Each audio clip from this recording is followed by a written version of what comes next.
प्रकृति ने हर जीव में एक भाव भरा है ताकि वो निश्चल ना रहे, कुछ न कुछ कर्म करता रहे। और वो भाव है भूख। संसार में हर जीव, हर पशु, पक्षी, प्राणी परिश्रम करता रहता है अपनी इस भूख को मिटाने के लिए। परंतु क्या अन्य जीवों की भांति मनुष्य की भूख भी पेट तक ही सीमित रहती? तन की भूख मिटाते मिटाते कब ये भूख मन और माया की तृष्णा में बदल जाती है पता ही नहीं चलता। और अधिकतर ये तृष्णा धन संग्रहित करने तक ही रह जाती। अपना जीवन जीना छोड़कर किसके लिए ये धन संग्रहित कर रहे हैं? आने वाली पीढ़ी के लिए। बड़ी विचित्र बात है। अपना जीवन जीना छोड़कर धन संग्रहित करते करते अपने जीवन का सुख भी मिटा रहे हैं और आने वाली पीढ़ी को कर्म करने से भी बाधित कर। पूत कपूत तो क्यों धन संचय, पूत सपूत तो क्यों धन संचय। अपनी संतान को संस्कार दीजिए, धन नहीं। यदि संतान संस्कारी हो तो अपना स्वयं का एक संसार बना ली। यदि असंस्कारी हो तो आपका बना बनाया संसार यूं ही नष्ट कर दे। इसलिए जीवन में यदि कुछ संचय करना है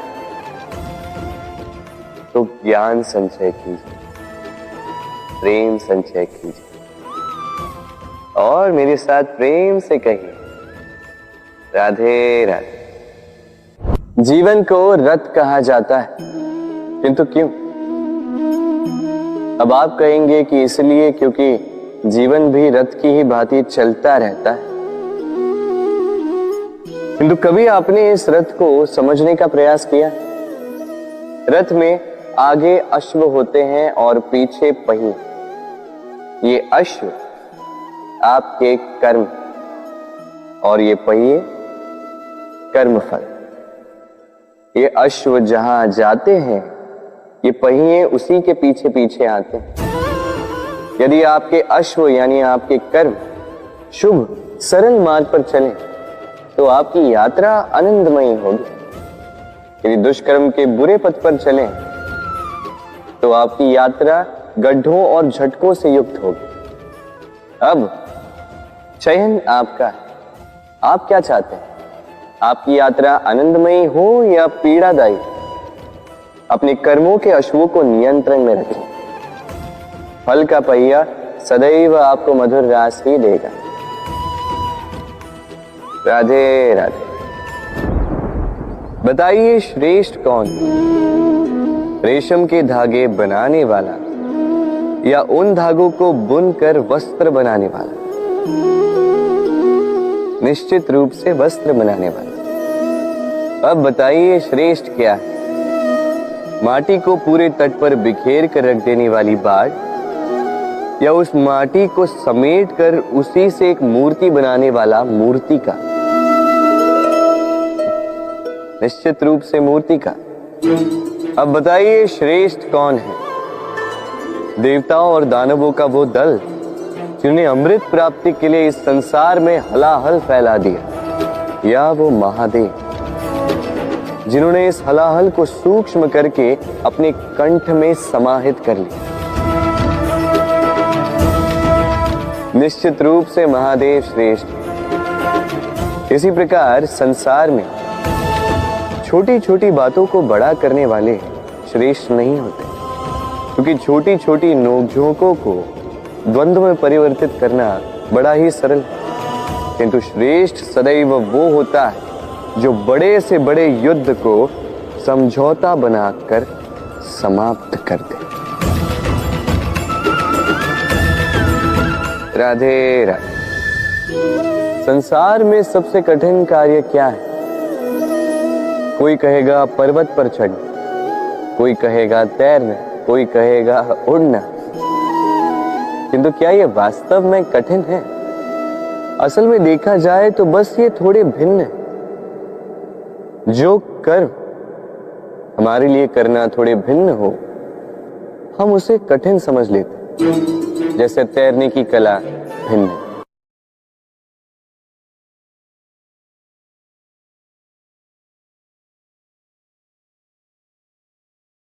बड़े ही परिश्रम से इसे बनाती हैं, अपने शरीर के रस से इसे बुनती हैं।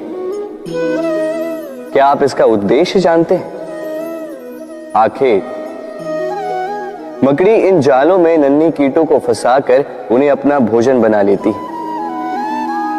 और क्या आप ये बात जानते हैं कि एक दिन मकड़ी इन्हीं जालों में फंसकर मृत्यु को प्राप्त हो जाती है?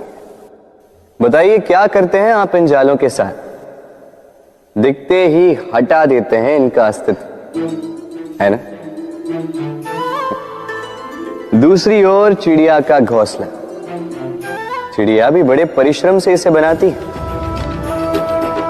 किंतु यदि चिड़िया इसे छोड़कर चली भी जाए, उसके पश्चात भी लोग इसका विनाश नहीं करते। कारण क्या? कारण यह है कि इसका निर्माण जीवन के संचयन के लिए किया गया था, आखेट के लिए नहीं। स्मरण रखिएगा, जीवन में आपका परिश्रम कितना भी अधिक हो, यदि आपका लक्ष्य शुभ ना हो तो आपको भी विनाश पाना ही होगा। तो सृजन करते रहिए और मगन होकर कहें राधे राधे।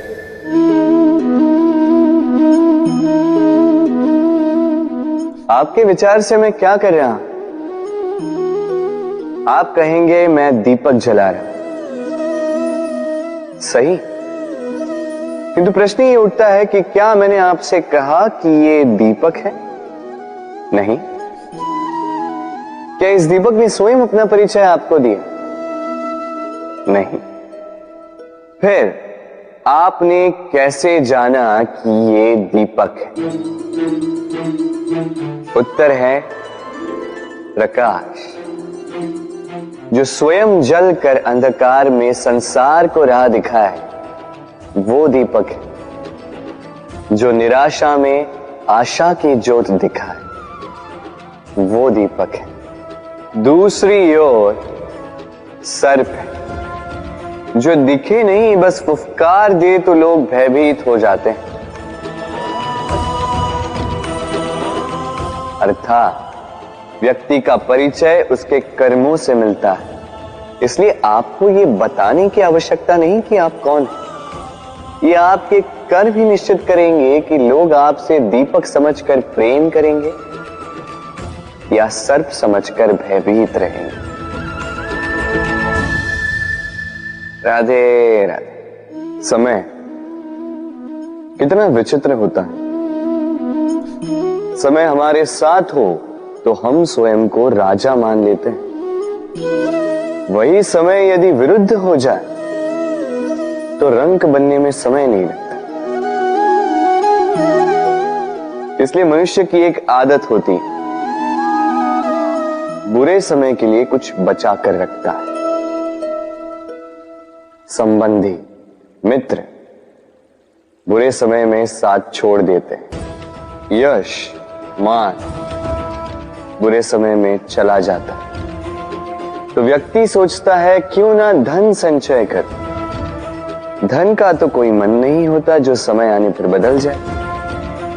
संसार कहता है कि धन का संचयन करते रहो, बुरे समय में काम आएगा ही। मैं कहता हूं शुभ कर्म करते रहो, आनंदित रहो, स्वयं पर और ईश्वर पर विश्वास रखो, बुरा समय कभी आएगा ही नहीं। राधे राधे। प्रकृति ने मनुष्य को एक विशेष शक्ति दी है, अन्य जीवों से अधिक शक्ति दी, स्मरण शक्ति। यही शक्ति मनुष्य को अन्य जीवों से भिन्न बनाती, इतिहास लिखने की प्रेरणा देती, ज्ञान को पीढ़ी दर पीढ़ी आगे भी बढ़ाती। और जो भूल जाते हैं, अधिकतर रूप से वो उपहास और दया के पात्र बन जाते हैं। परंतु क्या यही पूर्णतः सत्य है?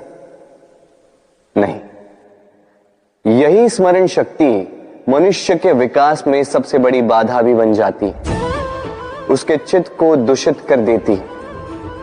बुरे अनुभव, किसी का दिया गया धोखा, किसी का किया गया कटाक्ष मनुष्य भुला नहीं पाता और फिर लग जाता है प्रतिकार में। पहले समय नष्ट करता है प्रतिकार की तैयारी में, फिर समय नष्ट करता है प्रतिकार का अवसर ढूंढने में। यदि संतोष पाना है, यदि जीवन में आनंद पाना है, तो स्मरण शक्ति का सदुपयोग कीजिए। अपनी स्मरण शक्ति को केंद्रित कीजिए केवल अच्छी बातों और अच्छी यादों की ओर। जीवन में प्रसन्नता आए। राधे राधे। मनुष्य अपने परिवार के लिए क्या कुछ नहीं करता, दिन रात परिश्रम करता है ताकि अपने परिवार की आवश्यकता पूर्ति के लिए धन कमा सके। परंतु क्या केवल धन कमाना पर्याप्त है? आप कहेंगे हाँ, क्यों नहीं। धन से सब कुछ मिलता है, विद्या मिलती है, घर मिलता है, औषधि मिलती है, क्या कुछ नहीं मिलता। ये सब एक सीमा तक ठीक है, किंतु तनिक मन से सोच के देखिए, जब बालक रोगी होता है तो वो उस कड़वी औषधि को क्यों पी लेता? इसलिए क्योंकि उसके पिता ने उस औषधि को धन से खरीदा? नहीं, बल्कि इसलिए क्योंकि उसके सामने खड़ा उसका पिता, उसे उन पर विश्वास है। विश्वास है कि वो उसे कुछ नहीं होने देंगे। ये विश्वास, ये संस्कार, ये सीख कभी धन से नहीं मिलती। ये मिलती है उस समय से जो माता पिता ने अपने संतान के साथ बिताया। इसलिए जीवन में धन अवश्य कमाई, किंतु अपने परिवार को भी समय दीजिए, प्रसन्नता मिलेगी। राधे राधे। मुझे बताइए, इस दीवार को तोड़ने का क्या लाभ है? यदि किसी संबंध में संदेह घर कर लेता है तो आए दिन शत्रुता की स्थिति बनी रहती है। कल कोई और कारण बन सकता है इस दीवार के पुनः बनने का। तो क्या पुनः इस दीवार को बनाएंगे काका? संबंध की पवित्रता वैसी होनी चाहिए जैसे एक माता और संतान के प्रेम में होती है, निश्चल, निर्दोष, कि बात केवल रूठने मनाने तक ही सीमित रहे।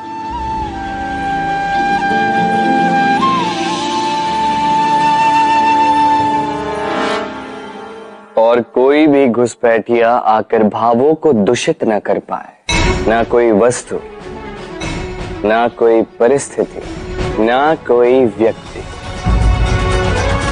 कोई उन्हें अलग न कर पाए काका। सोचिए, यदि ये दीवार पुनः बननी है तो इसे तोड़ा ही क्यों जाए? यदि मन में एक अटूट संबंध स्थापित करने का दृढ़ निश्चय ही ना हो तो क्यों तोड़े इस दीवार को? बताइए, है विश्वास, है अटूट विश्वास कि ये संबंध कभी ना टूटेगा? यदि है तो तोड़ दीजिए इस दीवार को, अन्यथा पति पत्नी का संबंध सबसे बड़ा संबंध माना जाता है और है भी। सप्तपदी लेकर 7 जन्मों तक दोनों एक दूसरे के साथ जुड़ जाते हैं, एक दूसरे के अर्धांग बन जाते हैं। अर्धांग अर्थात अर्ध अंग। क्या इसका महत्व आप समझ पा रहे हैं? अपना समस्त जीवन किसी के साथ बांटना। किंतु क्या संसार के सारे पति पत्नी एक दूसरे के साथ अपना समस्त जीवन बांट सकते हैं? क्या इसमें सभी सक्षम रह पाए हैं? अपना जीवन किसी और के साथ बांटने के लिए सबसे महत्वपूर्ण बात है स्वीकृति, स्वीकार करना। सामने वाले व्यक्ति को स्वीकार करना, उसकी अच्छाइयां भी, उसकी बुराइयां भी। संपूर्णतः रूप से व्यक्ति को स्वीकार करना होगा, तभी ये संबंध बढ़ेगा, तभी ये संबंध और भी सुंदर बनेगा। एक दूसरे के दोष ढूंढना, उन्हें गिनाना, ये केवल और केवल एक ही कार्य करता है, इस संबंध के जीवन का नाश करता है। बस बदले में होना ये चाहिए, एक दूसरे के दोष समझकर उन्हें आभास करवाए बिना उन्हें सुधार देना चाहिए, उनकी कमियों को उनकी शक्ति बना देनी चाहिए। यही तो होता है दाम्पत्य, यही होता है बुराइयों का दमन, और यही होता है गुणों का उदय। राधे राधे।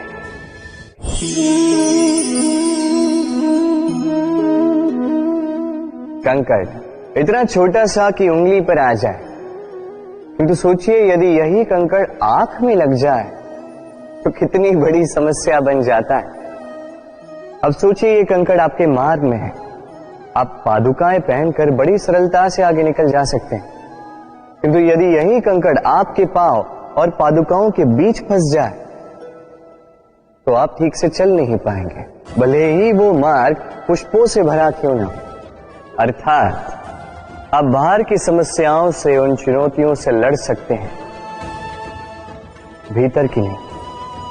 भीतर की समस्याओं से लड़ना अत्यंत कठिन होता है, इसलिए सर्वप्रथम आप भीतर से शक्तिशाली हो जाइए, भीतर से पूर्ण हो जाइए, फिर आप इस संसार के समस्त समस्याओं और चुनौतियों से लड़ सकते हैं, आप विजयी हो सकते हैं। राधे राधे। प्रेम, ये प्रेम इस संसार में किसे नहीं भाता, हर किसी ने प्रेम का अनुभव किया ही, हर कोई जानता है ये प्रेम कितना सुंदर है, क्यों ना? ये प्रेम भाव इस संसार में सबसे शक्तिशाली भाव। अब हर शक्ति के साथ आते हैं कुछ उत्तरदायित्व। अब जैसे ही ये उत्तरदायित्व हमारे जीवन में आते हैं, हम सर्वप्रथम प्रेम को भूल जाते हैं, फिर हमें ये प्रेम, ये बोझ लगने लगता है। किंतु इस संसार का सत्य तो यही, हर प्रसन्नता के साथ उत्तरदायित्व आएंगे जिसका पालन हमें करना ही होगा। अब यदि मैं आपको उदाहरण दूं,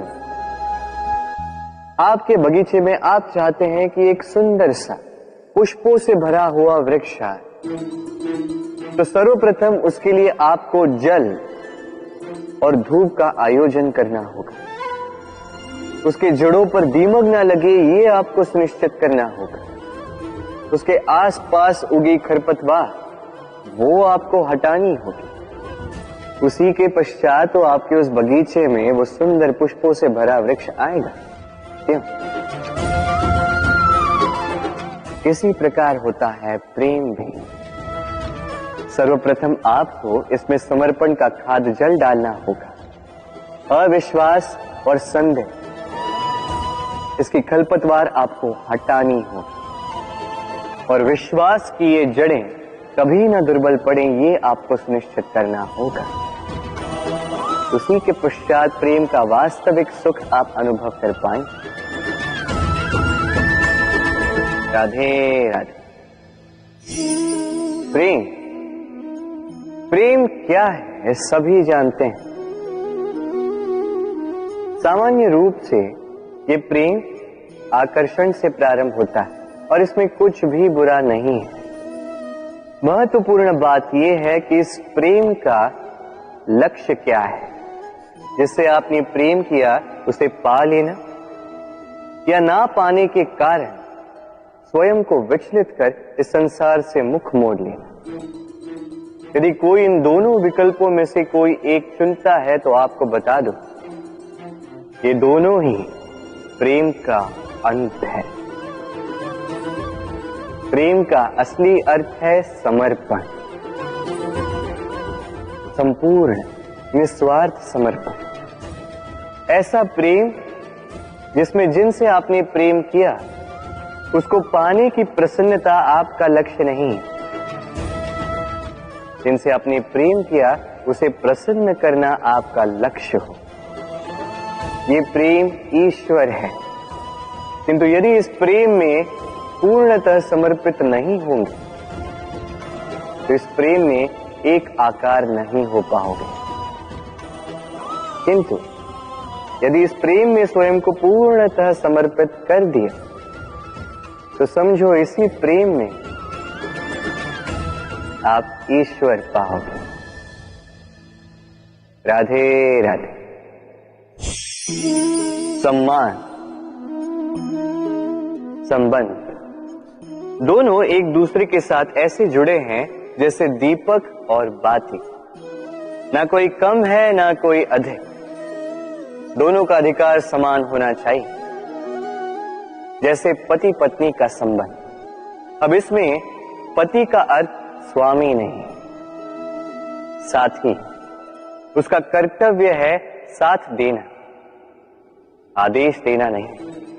और ये संबंध सहकार से बनता है, अधिकार से नहीं। हाथ बढ़ाने से बढ़ता है, उंगली उठाने से नहीं। यदि इस संबंध में एक दूसरे का मान रखोगे, एक दूसरे का सम्मान करोगे, तभी ये संबंध बढ़ेगा, तभी ये संबंध अभिमान योग्य बनेगा। राधे राधे। सूर्य की किरणें कितनी दिव्य होती हैं ना। प्रतीत ही नहीं होता कि ये सूर्य रात्र भर अंधकार से जूझ रहा था। ये सूर्य प्रतिदिन उदित होता है, ये भुलाकर कि पिछली सांझ में ये डूब गया था। फिर से उदित होता है, सारे संसार को प्रकाश देता है। यही अंतर है हम में और सूर्य में। सूर्य बीती को बिसार कर आगे बढ़ता है, हम प्रतिदिन भोर में उठते हैं, वही पुरानी बातों को साथ लेकर चलते हैं, उसी कड़वाहट में स्वयं को लपेट लेते हैं। अब यही बीती बातों की श्रृंखला हमें जीवन में आगे बढ़ने ही नहीं देती। देखिए, यही जीवन है। भूल सबसे होती है, अपयश सबको मिलता है, सबकी यात्रा में असफलता लिखी है, सभी बुरे दिन देखते हैं। किंतु इन सारी बातों को भुलाकर जब जीवन में आगे बढ़ोगे, तभी तो इस संसार में, इस आकाश में सूर्य बनकर चमकोगे, तभी तो इस संसार को प्रकाश दोगे। इसलिए प्रतिदिन जागिए, एक नए जन्म के साथ, एक नए उत्साह के साथ, एक नए लक्ष्य के साथ। क्योंकि ये बीती बातें आपको पीड़ा देने के लिए नहीं, केवल शिक्षा देने के लिए होती हैं। राधे राधे। नवरात्रि का पर्व आरंभ हो चुका है और ये पर्व अत्यंत भव्य है, क्योंकि ये पर्व जगत माता से जुड़ा है। मां कितना छोटा सा शब्द है, किंतु ठीक से देखो तो समस्त संसार इसी शब्द में समा है।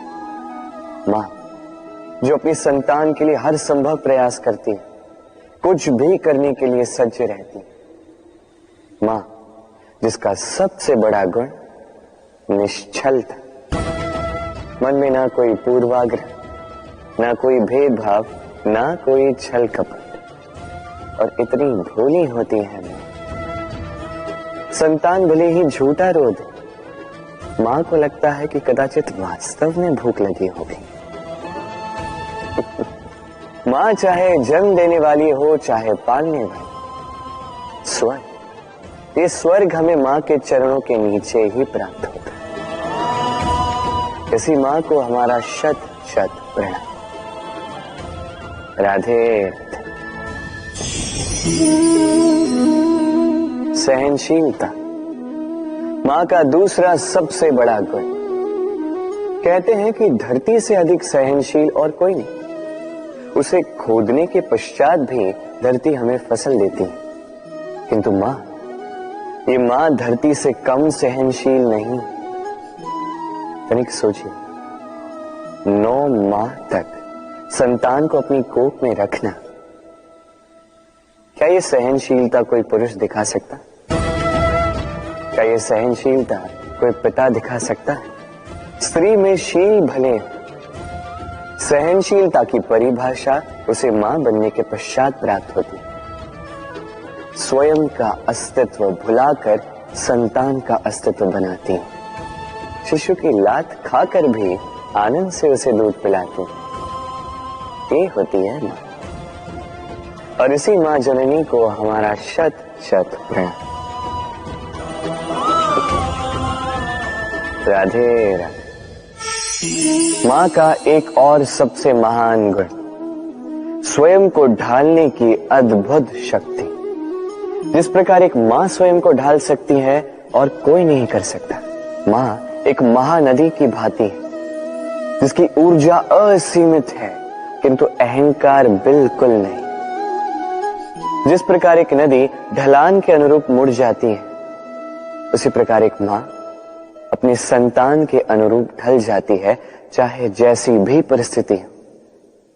उसके सोने के समय के अनुरूप स्वयं का सोना, उसके जागने के समय के अनुरूप स्वयं का जगना। संतान की इच्छा का भोजन वो स्वयं का मनपसंद भोजन बना लेती है। ये मां का आंचल ही तो है जो धूप में छाप बनकर आता है, जो शीत में कंबल बनकर आता है। मां ऐसी होती है कि संतान की निद्रा ना टूटे, इसलिए एक करवट सोने का अभ्यास कर लेती है। और इतना स्वयं को केवल वही ढाल सकती है जो संतान की ढाल बन सकती है। इसी मां को हमारा शत शत नमन। राधे राधे। मां के दो और सबसे महान गुण, साहस और संबल।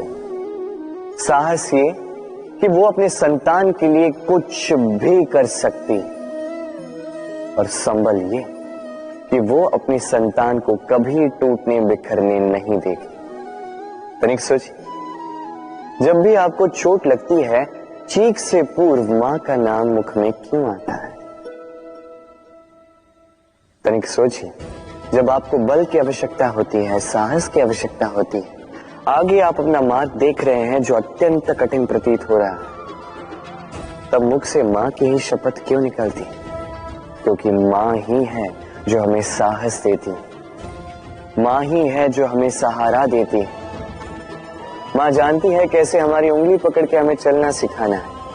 मां ये भी जानती है कि कैसे कान पकड़ के हमें उचित मार्ग पर लाना है। इसी साहसी मां को हमारा शत शत नमन। राधे राधे। कभी आपने सुना है, हिरणी सिंह से बचने के स्थान पर उससे जाके लड़ पड़ी। हिरणी ने सिंह पर आक्रमण कर दिया। कभी सुना है? कभी नहीं। किंतु ऐसा हो सकता है, ऐसा होता भी है, और ये होता तब है जब हिरणी के शावक संकट में हो।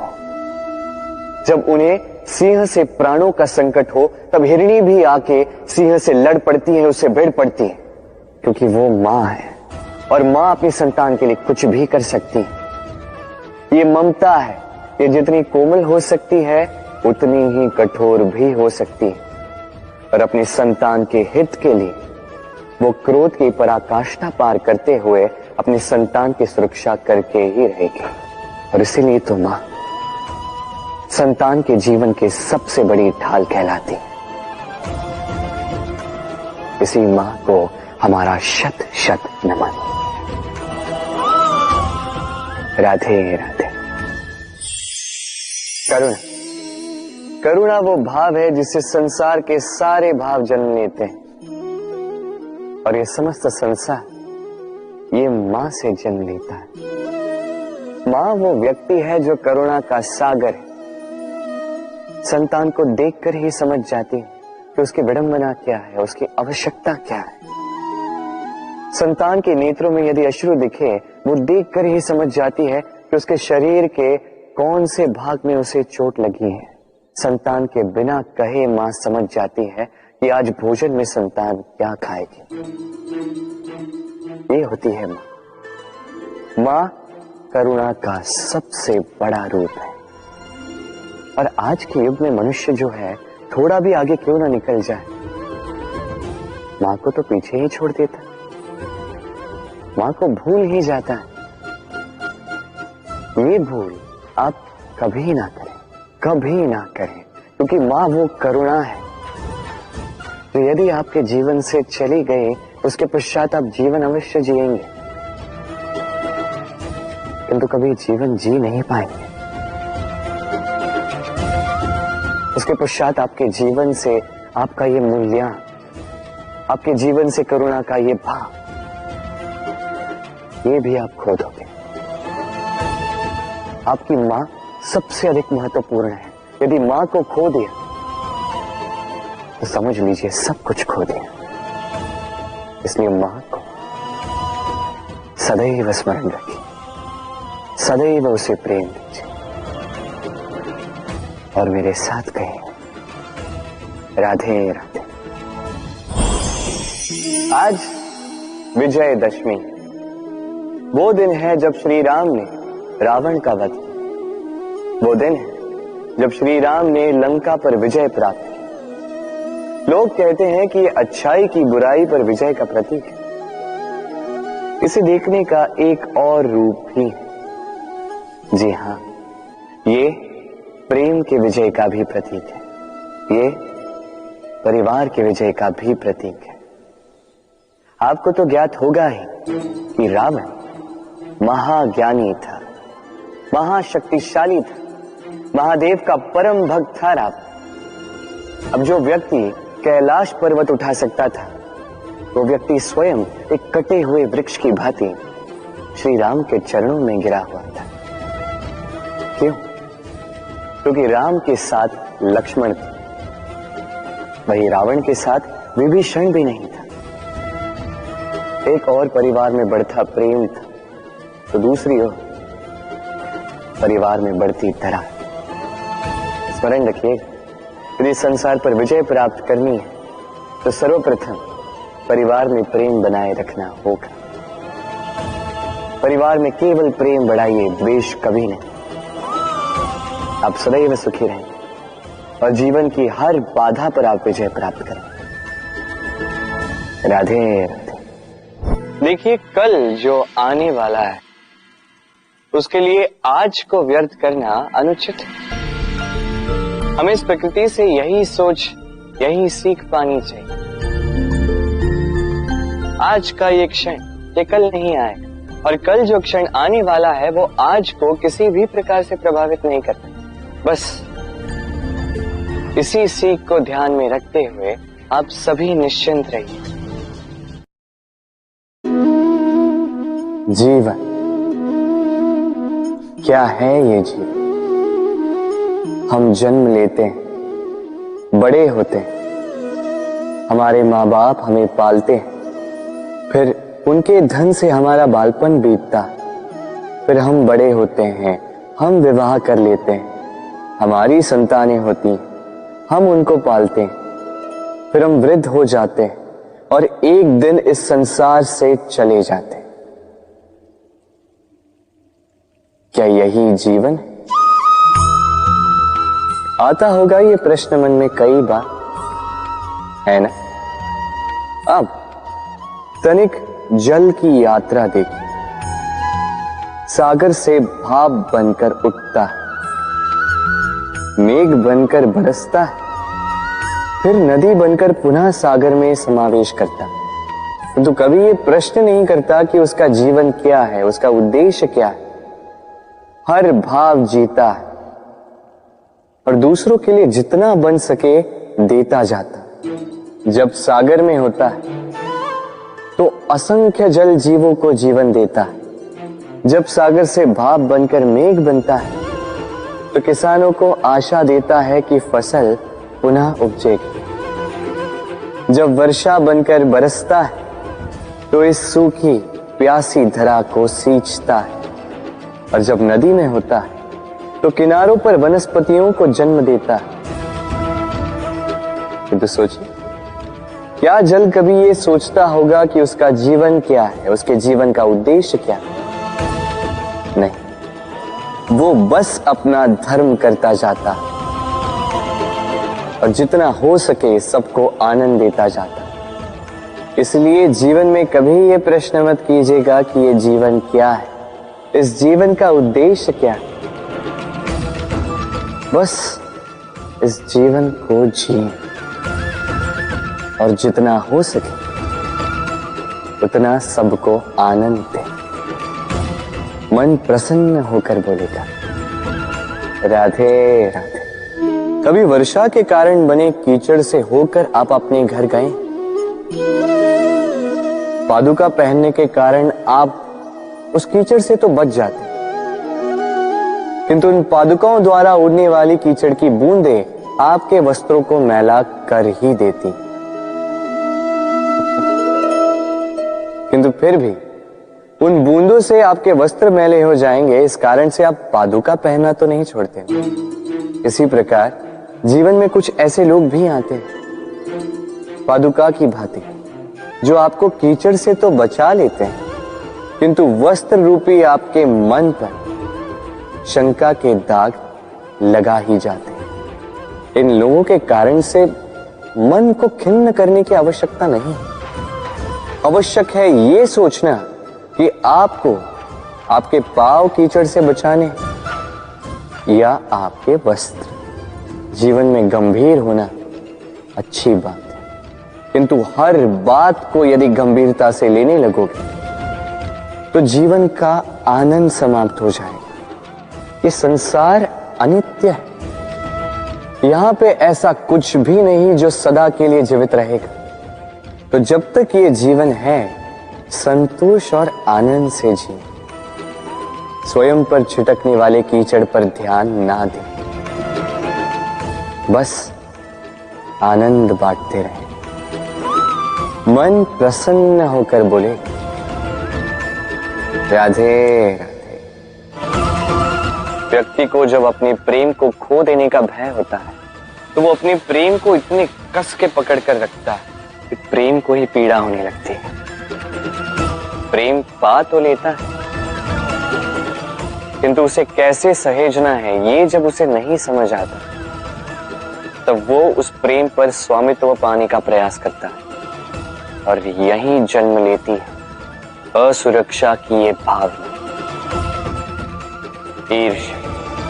तो एक लंबे वियोग के पश्चात दो प्रेमी एक दूसरे से पुनः मिलते हैं तो सबसे पहला भाव जो उनके मन में आता है वो ये कि कैसे एक क्षण के लिए भी अपने प्रेमी को स्वयं से दूर न जाने दो, कैसे अपने जीवन का एक एक क्षण अपने प्रेमी के साथ बिता।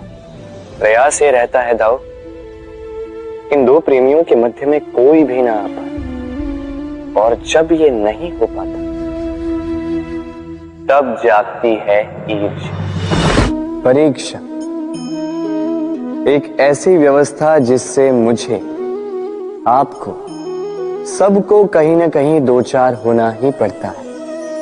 स्मरण कीजिए अपना बालपन। आप परीक्षा देने बैठे हैं।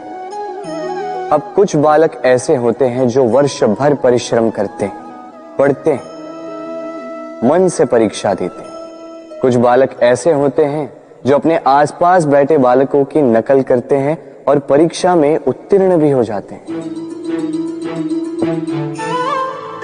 बुरा लगता है ये सोचकर कि कोई बिना किसी परिश्रम के परीक्षा में उत्तीर्ण कैसे हो सकता है, किंतु स्मरण रखिएगा, जो नकल करते हैं वो परीक्षा में उत्तीर्ण हो सकते हैं, सफल नहीं, क्योंकि वो नकल करते हैं बिना प्रश्न को समझे, बिना उत्तर का तरीका निकाले। यही हमारे साथ भी होता है।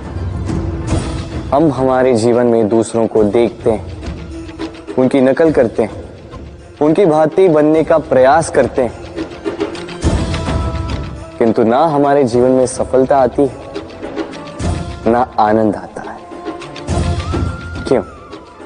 क्योंकि हम एक विशेष बात भूल जाते हैं कि प्रत्येक मनुष्य का व्यक्तित्व भिन्न होता है। आप दूसरों की नकल करके अपना जीवन व्यतीत कर सकते हैं, किंतु यदि अपने जीवन में सफलता लानी, यदि अपने जीवन में आनंद लाना है, तो स्मरण रखिए, स्वयं के प्रश्नों का उत्तर जीवन में स्वयं को ही खोजना होगा।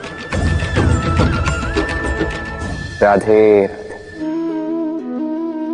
मनुष्य को जब सफलता मिलती है तब उसमें जागता है अहंकार, और ऐसे में मनुष्य अक्सर एक बात भूल जाता है,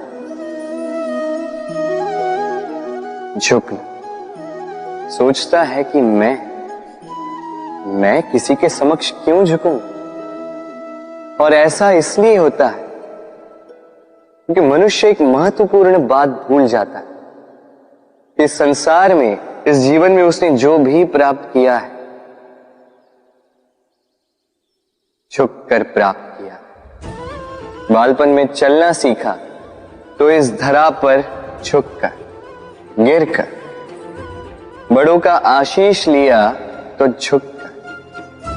किसान को फसल काटने के लिए झुकना पड़ता, कुएं से पानी निकालने के लिए पात्र को झुकना पड़ता है। भगवान से आशीर्वाद प्राप्त करने के लिए उनके समक्ष झुकना पड़ता है। आंधियों में वृक्ष सुरक्षित कैसे रहते? झुककर। सम्मान कैसे पाया जाता है? झुककर। किसी के समक्ष झुकने का अर्थ स्वयं का आत्मसम्मान खो देना नहीं, उसका अर्थ होता है विनम्र। हम मनुष्य हैं और इस आकाश की ऊंचाइयों तक पहुंचने के लिए हमें किसी पक्षी की भांति पंखों की आवश्यकता नहीं। बस जितना झुकेंगे उतना ही ऊपर उठेंगे। राधे राधे। आप इस संसार में ऐसे कई लोगों को जानते होंगे जिन्हें आप स्वार्थी मानते हैं, जो आवश्यकता पड़ने पर ही आपको स्मरण करते हैं, अन्यथा वर्षों तक कहीं दिखाई भी नहीं देते। किंतु जैसे ही उनकी आपके सहायता की आवश्यकता पड़ती है, हाथ जोड़कर आपके सामने सज्ज रहते। बड़ा क्रोध आता है ना इनको, मन खिन्न हो जाता, मन से ये स्वर निकलता है कि इस व्यक्ति की सहायता न करें। किंतु आप ऐसा कभी मत कीजिए। आप सोचेंगे क्यों कह रहा हूं मैं ऐसा? स्मरण रखिएगा, दीपक का स्मरण व्यक्ति केवल तभी करता है जब अंधकार गहरा हो जाता है। उसे स्वार्थी मानकर स्वयं व्याकुल ना हो, स्वयं को दीपक मानकर आनंदित होइए। भाग्यवान समझिए खुद को कि किसी को आवश्यकता पड़ने पर आपकी याद आए कि आप इस संसार में किसी की सहायता करने योग्य हैं। इस जीवन में किसी के स्वार्थी होने से स्वयं का दृष्टिकोण न बदले। बस ये दृष्टि रखिए,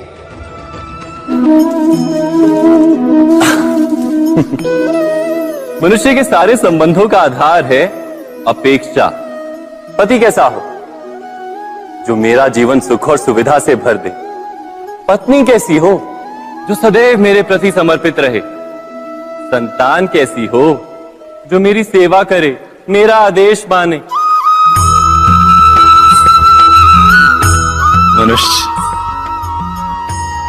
मनुष्य उसी को प्रेम भी कर पाता है जो उसकी अपेक्षा पूर्ण करता है, और अपेक्षा की तो नियति है भंग होना। कैसे? क्योंकि अपेक्षा मनुष्य के मस्तिष्क में जन्म लेती है। कोई अन्य व्यक्ति उसकी अपेक्षाओं के बारे में जान ही नहीं पाता। पूर्ण करने की प्रामाणिक इच्छा हो तब भी कोई मनुष्य किसी की अपेक्षाओं को पूर्ण नहीं कर पाता, और वहां से जन्म लेता है संघर्ष। सारे संबंध संघर्ष में परिवर्तित हो जाते। पर मनुष्य अपेक्षा को संबंध का आधार ना बनाए और स्वीकार करे केवल संबंध का आधार, तो क्या ये जीवन स्वयमेव सुख और शांति से नहीं भर जाएगा? स्वयं विचार कीजिएगा।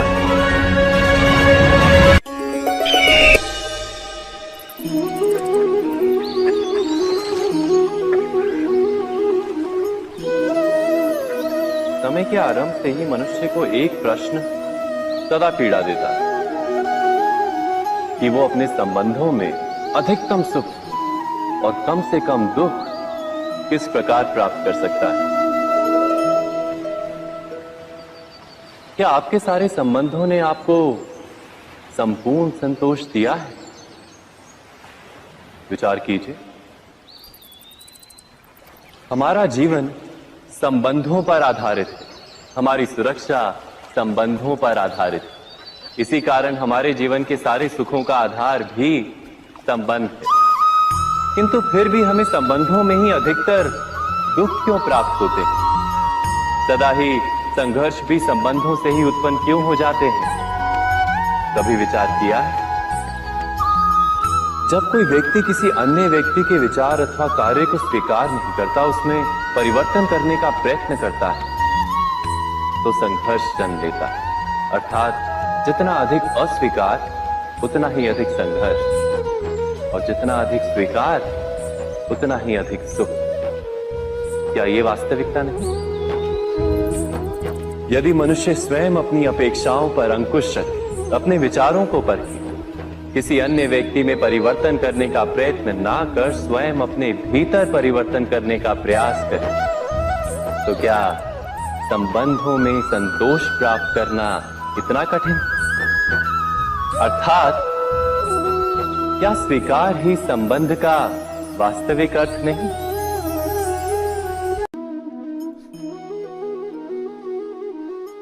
जगत में प्रत्येक व्यक्ति को किसी ना किसी प्रकार की निर्बलता अवश्य होती।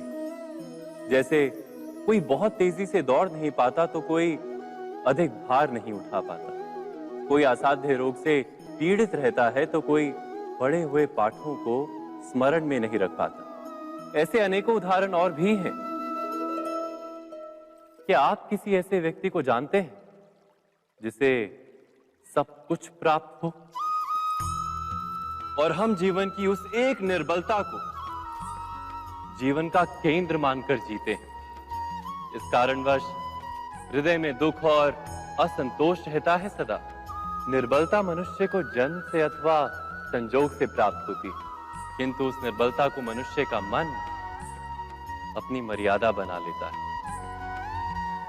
किंतु कुछ व्यक्ति ऐसे भी होते हैं जो अपने पुरुषार्थ और श्रम से उस निर्बलता को पराजित कर देते हैं। क्या भेद है उनमें और अन्य लोगों में?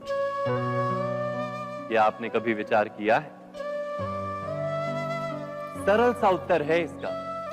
जो व्यक्ति निर्बलता से पराजित नहीं होता, जो पुरुषार्थ करने का साहस रखता है हृदय में, वो निर्बलता को पार कर जाता है। अर्थात निर्बलता अवश्य ईश्वर देता है, किंतु मर्यादा मनुष्य का मन ही निर्मित करता है। स्वयं विचार कीजिए।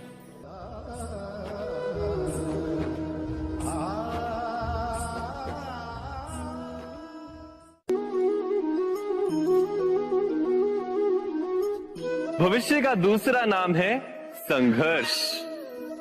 हृदय में आज इच्छा होती है और यदि पूर्ण नहीं हो पाती तो हृदय भविष्य की योजना बनाता है। भविष्य में इच्छा पूर्ण होगी ऐसी कल्पना करता रहता है, किंतु जीवन ना तो भविष्य में है ना अतीत में। जीवन तो इस क्षण का नाम, अर्थात इस क्षण का अनुभव ही जीवन का अनुभव। पर हम ये जानते हुए भी इतना सा सत्य समझ नहीं पाते। या तो हम बीते हुए समय के स्मरणों को घेर कर बैठे रहते हैं, या फिर आने वाले समय के लिए हम योजनाएं बनाते रहते हैं, और जीवन जीवन बीत जाता है। एक सत्य यदि हम हृदय में उतार लें कि ना हम भविष्य देख सकते हैं, ना ही भविष्य निर्मित कर सकते हैं। हम तो केवल धैर्य और साहस के साथ भविष्य को आलिंगन दे सकते हैं, स्वागत कर सकते हैं भविष्य का। तो क्या जीवन का हर पल जीवन से नहीं भर जाएगा? स्वयं विचार कीजिए।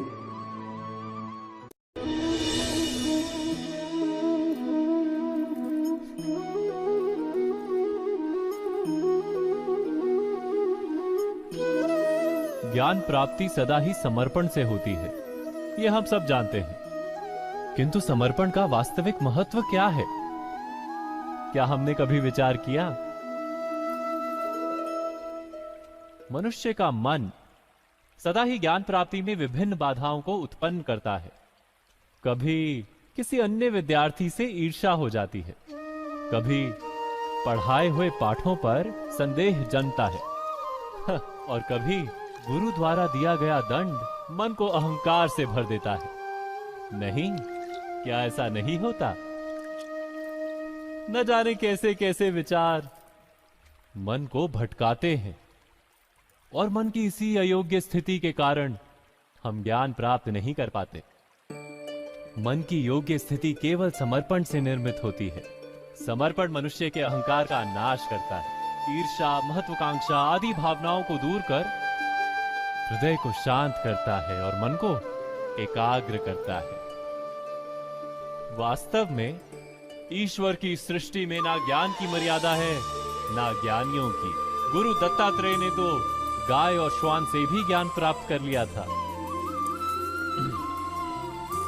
अर्थात विषय ब्रह्म ज्ञान का हो या जीवन के ज्ञान का या गुरुकुल में प्राप्त होने वाले ज्ञान का, उसकी प्राप्ति के लिए गुरु से अधिक महत्व है उस गुरु के प्रति हमारा समर्पण। क्या यह सत्य नहीं?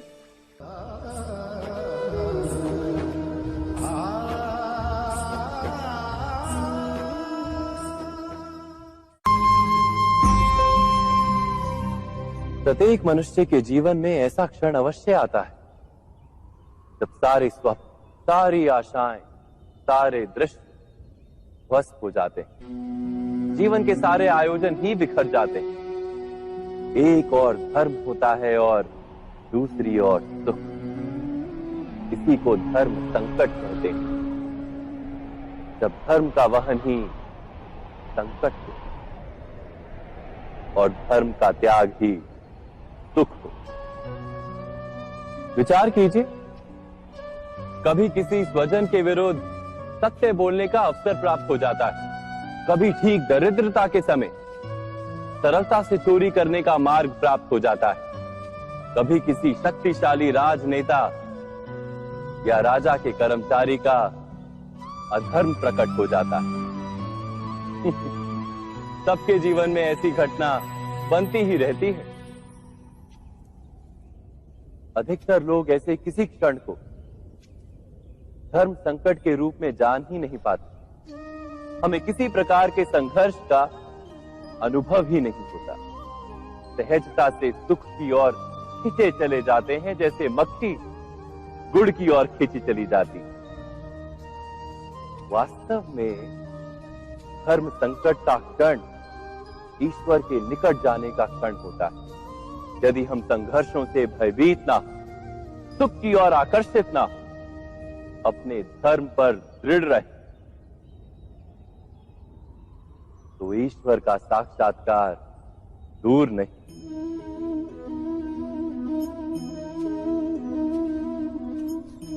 पवन से युद्ध करने वाला पत्ता यदि पेड़ से गिरता है तो भी आकाश की ओर उठता है। पवन से झुकने वाली घास वहीं भूमि पर रह जाती। अर्थात धर्म संकट से यदि हम संकट को ही टाल दें तो सुख तो मिलता है, जीवन बढ़ता है, किंतु क्या चरित्र नहीं टूटता? क्या आत्मा दरिद्र नहीं हो जाती? क्या ईश्वर से अंतर नहीं हो जाता? स्वयं विचार कीजिए।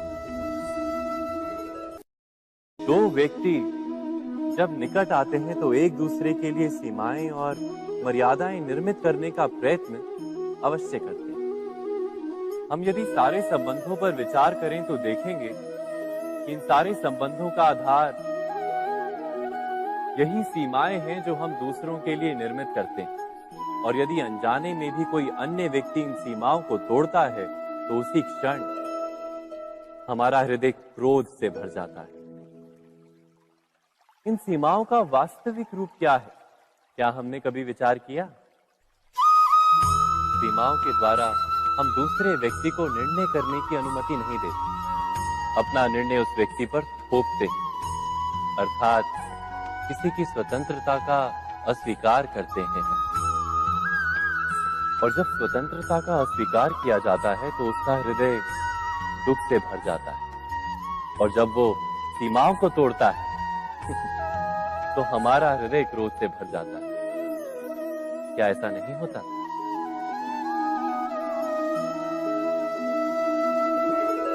पर यदि एक दूसरे की स्वतंत्रता का सम्मान किया जाए तो किसी मर्यादाओं या सीमाओं की आवश्यकता ही नहीं होती। अर्थात जिस प्रकार स्वीकार किसी संबंध का देह है, क्या वैसे ही स्वतंत्रता किसी संबंध की आत्मा नहीं? स्वयं विचार कीजिए।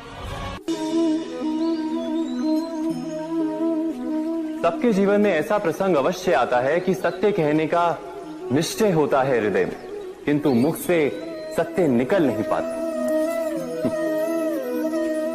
कोई भय मन को घेर लेता है। किसी घटना अथवा प्रसंग के बारे में बात करना या फिर स्वयं से कोई भूल हो जाए उसके बारे में कुछ बोलना, क्या ये सत्य है? नहीं, ये तो केवल तथ्य है। अर्थात जैसा हुआ था वैसा केवल बोल देना सामान्य सी बात है। किंतु कभी कभी उस तथ्य को बोलते हुए भी भय लगता है। कदाचित किसी दूसरे की भावनाओं का विचार आता है मन, दूसरे को दुख होगा ये भय भी शब्दों को रोकता है। तो ये सत्य क्या है? क्या हमने कभी विचार किया है? जब भय रहते हुए भी कोई तथ्य बोलता है तो वो सत्य कहलाता है। वास्तव में सत्य कुछ और नहीं, केवल निर्भयता का दूसरा नाम है। और निर्भय होने का कोई समय नहीं होता, क्योंकि निर्भयता आत्मा का स्वभाव है। अर्थात क्या प्रत्येक क्षण सत्य बोलने का क्षण नहीं होता?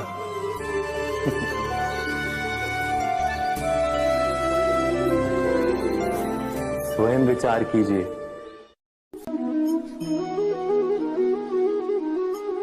श्रेष्ठता का क्या अर्थ है? श्रेष्ठता का अर्थ है दूसरों से अधिक ज्ञान प्राप्त करना। अर्थात मूल्य इस बात का नहीं कि स्वयं कितना ज्ञान प्राप्त किया, मूल्य इस बात का है कि प्राप्त किया हुआ ज्ञान अन्य लोगों से कितना अधिक है। अर्थात श्रेष्ठता की इच्छा ज्ञान प्राप्ति को भी एक स्पर्धा बना देती है। और स्पर्धा में विजय अंतिम कब होती है?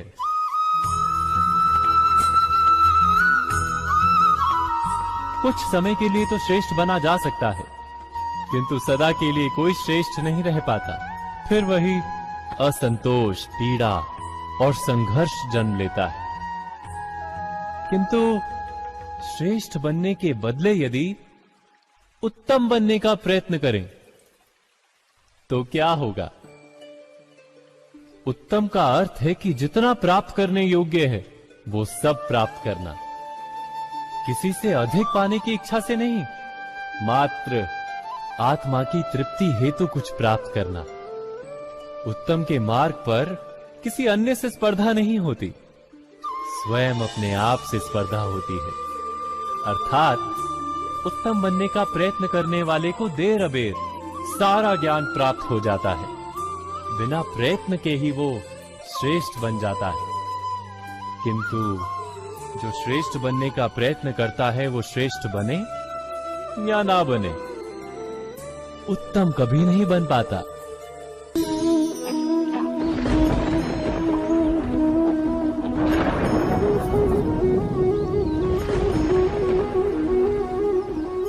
सपनों और पूर्वाभासों के आधार पर हम भविष्य के सुख दुख की कल्पना करते हैं। भविष्य के दुख का कारण दूर करने के लिए हम आज योजना बनाते हैं। किंतु कल के संकट को आज निर्मूल करने से हमें लाभ मिलता है या हानि पहुंचती है, ये प्रश्न हम कभी नहीं करते। सत्य तो ये है कि संकट और उसका निवारण साथ जनते हैं, व्यक्ति के लिए भी और सृष्टि के लिए भी। नहीं, आप अपने भूतकाल का स्मरण कीजिए, इतिहास को देखिए, आप तुरंत ही ये जान पाएंगे कि जब जब संकट आता है तब तब उसका निवारण करने वाली शक्ति भी जन्म लेती है। यही तो जगत का चलन है। वस्तुतः संकट ही शक्ति के जन्म का कारण है। प्रत्येक व्यक्ति जब संकट से निकलता है तो एक पद आगे बढ़ा होता है, अधिक चमकता है, आत्मविश्वास से अधिक भरा होता है, न केवल अपने लिए अपितु विश्व के लिए भी। क्या ये सत्य नहीं? वास्तव में संकट का जन्म है एक अवसर का जन्म, अपने आप को बदलने का, अपने विचारों को ऊंचाई पर करने का अवसर, अपनी आत्मा को बलवान और ज्ञान मंडित बनाने का अवसर। जो ये कर पाता है उसे कोई संकट नहीं होता, किंतु जो ये नहीं कर पाता वो तो स्वयं एक संकट है विश्व के लिए। विचार कीजिए। राधे